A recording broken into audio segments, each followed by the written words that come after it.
It's Monday, April 15. In the headlines, the importing of food crops likely owing to the ongoing drought, says head of the Jamaica Agricultural Society. More Jamaicans moving to online payment methods, according to the latest digital survey. Regionally, United Nations backs policy agenda for SIDS 4 conference in Antigua. And in sports, Windies women arrive in Pakistan for 3 ODI series. This is the news on PBC Jamaica. I'm Simone Absalom Gale.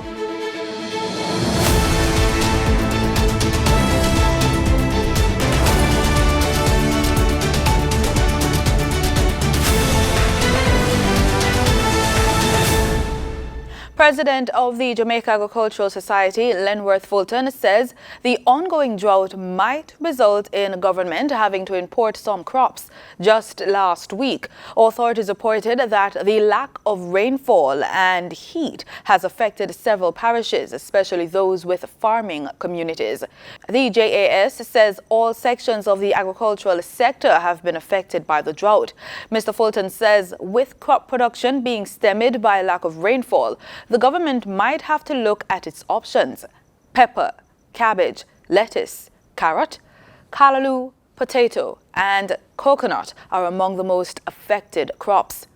Prime Minister Andrew Holness, in addressing Parliament at its last sitting, had said monies have been allocated and farmers will be assisted with trucked water. That is why the government is implementing a range of measures to support our farmers during these challenging times. This includes the emergency funding, which we will put in place in the amount of $150 million for the trucking of water and procurement and distribution of a limited amount of water tanks. The $6 billion Morant Bay Urban Center in St. Thomas is more than 50% complete. That update came from Prime Minister Andrew Holness following his tour of the site last week. He says the management of Factories Corporation of Jamaica and China Harbour Engineering Company, the construction partners, had indicated that the project will be practically completed by September 2024. Here's a look at the layout. The Morant Bay Urban Center will be a transformational change for social order. It is secured from the main road by 3 security features: a fence, a berm, and a pond. In addition to that, the urban center will have a 2-floor security tower manned by security personnel, CCTV, an access controlled system, and a police post. A new perspective of urban centers where security is led by the state. The 436,000 square feet Morant Bay Urban Center will have 3 entrances, one exclusively for security personnel and staff accessing the court facilities at Justice Square, an ingress and egress for traffic management for those accessing the fast food drive-thrus, and then this is the main entrance, leading you along Paul Bogle Boulevard to one of the focal points of the development, the St. Thomas Municipal Corporation building. 29 Program of Advancement through Health and Education beneficiaries have been commended for their outstanding academic performance. They were recognized by the Ministry of Labour and Social Security during Thursday's PATH Top Achievers Awards ceremony. Danita Rodney tells us more. The event was held at the Spanish Court Hotel in New Kingston under the theme Celebrating Empowerment Through Education. The awardees were selected from the 7 education regions across the country based on the results of their 2023 Primary Exit Profile PEP and Caribbean Secondary Education Certificate CSEC examinations. In her remarks, Minister of Education and Youth, Favour Williams, said the government remains committed to supporting vulnerable students. The government continues to provide support for children from our most vulnerable households through PATH, and this has enabled our students who might otherwise not make it to be able to perform well in national and external exams. She also commended the awardees and urged them to explore their potential for greatness. The circumstances of your achievements, speaking to the awardees, makes it all the more important and remarkable. I also take this opportunity to extend special commendations to the recipient of the Path Trailblazer Award. Going forward, I urge you to explore your potential for greatness through technical and vocational skill area, academia, sports, entertainment, science, technology, engineering, art, mathematics, or any discipline you choose, with the same tenacity and rigor you applied to the exams. In his keynote address, Labor Minister Pernell Charles Jr. said the ministry plans to strengthen its partnership with the education sector as it undertakes an overhaul of PATH. Minister of Education and Youth, we want to thank you and your team for the partnership that we have between our ministries so that we can provide support for our children, for them to realize their dreams. We're going to strengthen those partnerships with the overhaul and the review that we're going through now, with a view to ensuring that we address the challenges that have been exposed and revealed, so we provide a system that gives maximum support to our children. Reporting for the news on PBCJ, I'm Danita Rodney. Time now for the business report with Denise Williams.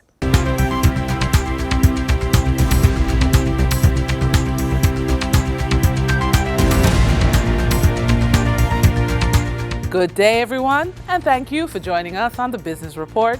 I'm Denise Williams, your guide through the latest happenings in the world of business. New research from MasterCard, which surveyed 600 Jamaican adults, showed that 50% of Jamaicans surveyed considered that using digital payment methods reduces the need to carry physical currency, while over 52% are enticed by the swift processing of transactions. Additionally, 29% find appeal in the global acceptance of digital payments for online purchases. Furthermore, 93% of respondents consider security important or very important when choosing how to pay, with 71% consistently opt for the most secure payment method available. 27% of surveyed Jamaicans have already enabled two-factor authentication to protect their transactions. The Factories Corporation of Jamaica says it has had to acquire additional land to facilitate more commercial spaces at the Morant Bay Urban Center in St. Thomas, currently under construction. The project, comprising 436,000 square feet, will see more than 50 public and private sector entities erecting structures and creating an estimated 3,000 new jobs for residents. Managing Director of the FCJ, Dr. Donald Farquharson, says the demand for space has been exponential. At this moment, we have over 150% demand for the space here. That's over 70 potential clients. So the issue of demand is so high that we have had to purchase an additional 10 acres next door, which we expect to do phase 2. So at this point, the issue is not really clients. He said the board of FCJ has also decided to designate 20% of the 436,000 square feet center for businesses indigenous to St. Thomas. During trading on April 12, 2024, the top 3 advancing stocks covered the finance and food sectors on the Jamaica Stock Exchange. ISP Finance Services Limited shares advanced by 15.86% for a $4.18 price increase to close at $30.53 with 3 shares traded. Spur Tree Spices Jamaica Limited shares advanced by 11.11% for 25-cent slight bump in price to close at $2.50 with 93,534 shares traded. Jamaica Stock Exchange Limited shares advanced by 8.88% for 90 cents upward movement to close at $11.03, with 211,603 shares traded. On the declining stocks that traders experienced on April 12, 2024, the top 3 losers covered the investment, microfinance, and insurance sectors. First Rock Capital Holdings Limited US dollar shares declined by 15.71% for a 1-cent slippage to close at 4 cents, with 3,000 shares traded. Iron Rock Insurance Company Limited declined by 12.7% for a 32-cent price drop to close at $2.20, with 1,770 shares traded. Lasco Financial Services Limited declined by 11.64% for a 22-cent downward movement to close at $1.67, with 7,225 shares traded. Over on the Twin Island Republic of Trinidad and Tobago Stock Exchange, trading on April 12, 2024, registered a volume of 149,549 shares, crossing the floor of the exchange, valued at $2,042,880 Trinidad and Tobago dollars and 86 cents. National Flour Mills Limited was the volume leader with 38,408 shares, changing hands for a value of 84,497 Trinidad and Tobago dollars and 63 cents, followed by Massey Holdings Limited with a volume of 36,150 shares being traded for 157,405 Trinidad and Tobago dollars and 76 cents. Moving from the money moves of investors, executives, and companies, we turn to the Forex market. On April 12, 2024, the Bank of Jamaica reported that US $42.10 million was bought from Forex traders, while US $31.45 million was sold to Forex traders. Buying directly from the Bank of Jamaica, foreign currency traders sold the US dollar for $156.18 and bought the US dollar for $153.67. The difference between the buy and sell rate was $2.51, which represents a profit for Forex traders for every US dollar traded. Canadian Forex traders earned a trading profit of 38 cents from transactions with the Bank of Jamaica. The Canadian dollar was sold for $113.45 and bought for $113.07. For traders looking at the British pound, they pocketed a profit of $5.25, selling it for $194.60 and buying it for $189.35. For our credit report tip of the day, it is important to have different types of credit options so that you can reach your financial goals. In order to determine which type of credit option is right for you, schedule a chat with your banker. Here's how to do it. Call or email your banker to set up a time to talk.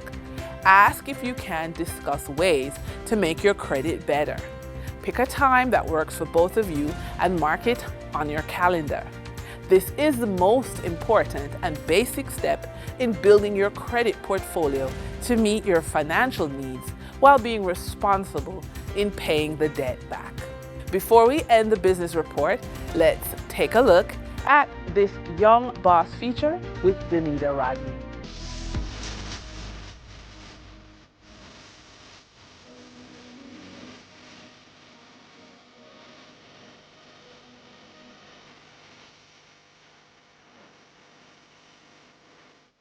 Hi, my name is Danielle Pinnock, CEO of Sweeties Gem, the sweet and spicy we all love.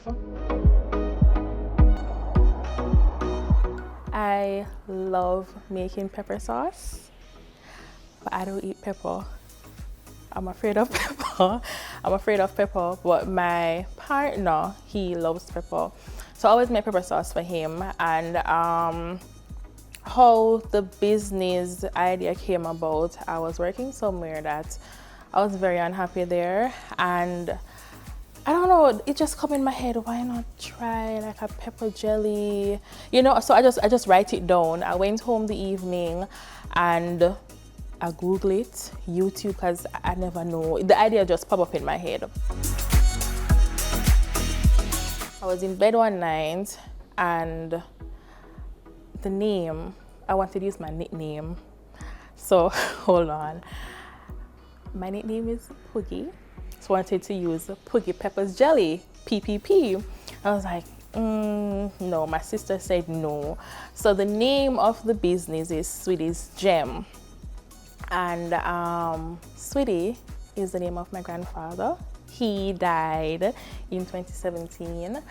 And Gem is the name of my grandma. She died last year. So my sister said, why not use both? So I said, how are we going to combine both? So, you know, we're playing with the names until we get Sweetie's Gem. And the slogan, the sweet and spicy we all love. Of the two, my grandfather, Daddy, he was the sweet one. And my grandma, she was the spicy, feisty one. So everything just mixed. I'll make some batch and it will look red. Some will look green, some will look yellow because I don't put any color in it. It is just 100% natural, 100% Scotch bonnet pepper because that's what I use. So it is all natural. It has been good. They call me the pepper lady whenever I go. You know, I haven't had anybody that taste it and like, this not taste good, or everybody love it. My partner is very supportive. He's very supportive. So when I started, I was a bit doubtful, but as I said, he's a pepper person, and he said to me, you know, this tastes really nice, and you know, try it, make other people try it and hear what them say. And yeah, my favorite part is telling people about my product. Yeah, that is the favorite part. Go ahead, just do it.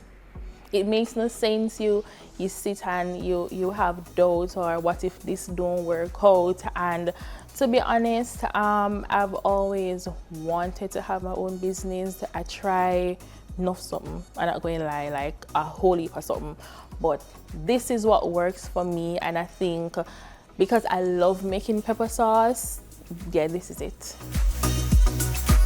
I'm just online. Just online, yes, at Sweeties_Gem. That is SWIDDYS_Gem. The number is there as well. You can call, and I do delivery, and for now it's free. So yeah.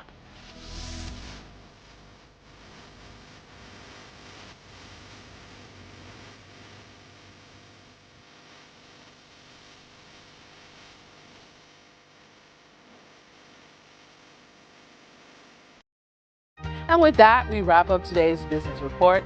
I'm Denise Williams. Appreciate your company. Stay well informed, stay ahead of the curve. Until our next update. In regional news, Antigua and Barbuda has achieved another crucial milestone in the preparations for next month's 4th Conference on Small Islands Developing States, SIDS-4. The United Nations has adopted the SIDS-4 official policy document entitled the Antigua-Barbuda Agenda for SIDS, a renewed declaration for resilient prosperity. Ursula Charles Jr. reports. The United Nations General Assembly has adopted the outcome document for the 4th Conference on Small Island Developing States. The document is entitled the Antigua-Barbuda Agenda for SIDS, a renewed declaration for resilient prosperity. Officials had long strategized for a resultant Center of Excellence following SIDS-4. That Center of Excellence would include a data hub, a technology and innovation center, and an island investment forum. This country's Deputy Permanent Representative to the United Nations, Tamasi Blair, is convinced this initial adoption of the ABAS, as it's informally referred to, gives more credence to the outcomes Antigua-Barbuda is hopeful SIDS-4 will emanate. During the negotiations, these elements would have been included in the ABAS, as I would term it now. And so there were a lot of negotiations surrounding the language on the Center of Excellence, the type of commitment that the international community would make to the Center of Excellence, and the debt sustainability support service. Those have also been agreed in the outcome document. He describes the arduous tasks of ironing out the language to mark the policy direction officials envision the conference will take. It was extremely difficult. Negotiations started in January, and they concluded last Friday. So it was a series of months of negotiations, trying to ensure that we get the commitments. It was grueling, I would say. Blair iterates this marks the first phase of the adoption. Phase 2 will be marked on the last day of the conference in Antigua. Prime Minister Gaston Brown will serve as the president of the conference, and he will mark its adoption. Once the Prime Minister gavels the adoption of the document, then it becomes, I would want to call it similar to like a Bible, for lack of a better word. This is where you have to go back and refer to every item as it pertains to SEDS for the next 10 years. This now paves the way for the many discussions and side events during the 4-day meetings, charting the way forward for discussions on how small island developing countries can survive and potentially thrive in light of climate change. For ABS News, I'm Ursil Charles Jr. A renewable energy specialist is advising Barbadians the cost of electricity will increase before it stabilizes itself. He is Vice President of the Barbados Renewable Energy Association, Stephen Worm. He raised the issue at a 3-day symposium titled The Just Transition and Job Creation in the Green and Blue Economy at the Hilton Barbados Resort. Lorna Jones reports. While government has pledged to transition the island to natural source energy by 2030, there's a view the big issue to getting there is not technological, but rather people-based. Mr. Worm has this view on the matter. A lot of people have been selling renewable energy as reducing costs. Renewable energy is not going to reduce costs in the short term. It will protect us from variability of costs in the long term. So anybody thinks that tomorrow we are going to get cheaper electricity, they have another thought coming. But there are also many other benefits. He notes many say it is unachievable, but he believes by the 2030 deadline, the sector will be more advanced. Mr. Worm, General Manager of Williams Electrical and Williams Solar, says the Barbados Light and Power is currently seeking approval from the Fair Trading Commission for the Clean Energy Transition Rider, as well as acquiring 380 megawatts of storage to achieve the goal set for 2030. He adds, officials need to quantify the impact of costs over the stipulated period and communicate the findings to all Barbadians so they will be aware of the expectations. And then government will continue to do its job to find ways of mitigating all of those costs so that, because it's a big benefit to the country, a significant benefit, in my view, to the country to have a stable price for electricity going forward, because we can anticipate and we can do things. We have to find ways of bringing our citizens along in this process, understanding what the impacts are going to be, and help to guide them. Mr. Worm says Barbados cannot rely on overseas advisors as much as they provide value, but instead have a significant local component in an effort to build the trust of citizens that this initiative is being done in their interests. Lorna Jones, CBC News. An ambitious goal to eliminate cervical cancer in Guyana was launched on Friday by the Ministry of Health, with a set target of providing screening to at least 70% of the country's women population. The Ministry of Health's Cervical Cancer Elimination Strategy Plan was on Friday launched at the Pegasus Corporate Suites in Georgetown. This plan, aimed at tackling the deadly disease, was distributed to stakeholders.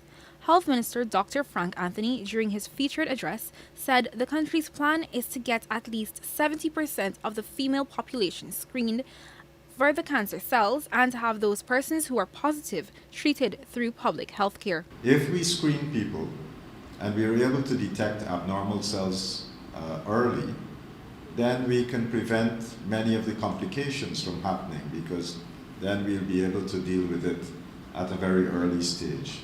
But if we wait until people get all kinds of complications, of course it's going to be more difficult.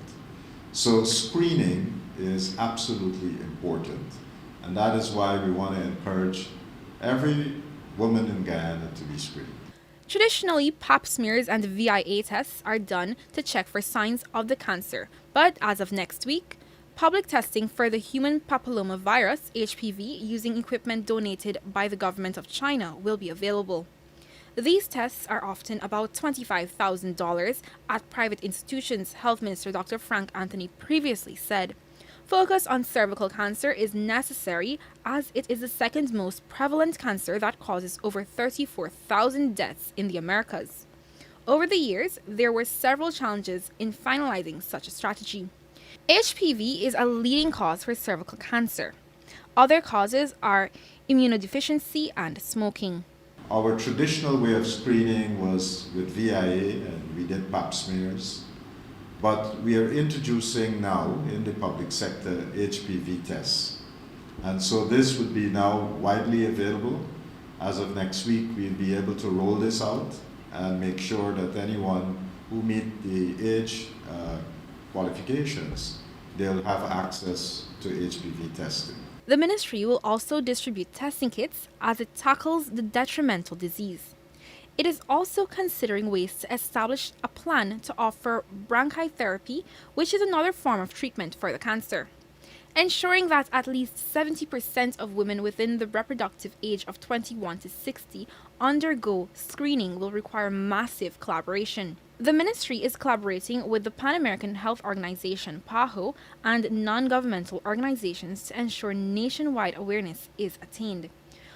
In sports, we begin in the creases with cricket. West Indies women arrived in Karachi on Sunday for their T20. The Maroon Warriors will take on Pakistan in 3 one-day internationals and 5 T20 internationals starting on Thursday, 18th April. 3 one-day internationals are part of the International Cricket Council Women's Championship 2022-2025 and will be played at the National Bank Stadium in Karachi on the 18th, 21st and 23rd April. The ODI series will be followed by 5 T20 internationals to be played at the same venue. The T20Is are scheduled for the 26th, 28th, 30th April and the 2nd and 3rd of May. The West Indies will be led by Hayley Matthews, the #1 ranked T20 all-rounder in the world, with Shermaine Campbell as her vice-captain. The experienced Stephanie Taylor, Rashada Williams, Afi Fletcher and Shadeen Nation are expected to make an impact, along with Trinidad and Tobago captain and spin ace Karishma Ramharak. Getting her first call-up at senior level is 19-year-old all-rounder Kate Wilmot. In the latest rankings by the International Cricket Council, the West Indies are 6th in one-day internationals, while the hosts are at 10th. The visitors are also 6th amongst the T20 international teams, with Pakistan in 8th. In other sporting news, the African Export-Import Bank and the government of Barbados have signed a loan agreement for the sum of $25 million to facilitate the redevelopment of Kensington Oval. Prime Minister Motley says the loan is a culmination of months of work, and cricket and Africa can both contribute to sustainable economic stability. And that's the news on PBCJ. You can follow us on our social media platforms at PBCJamaica. Remember, we are the People's Station.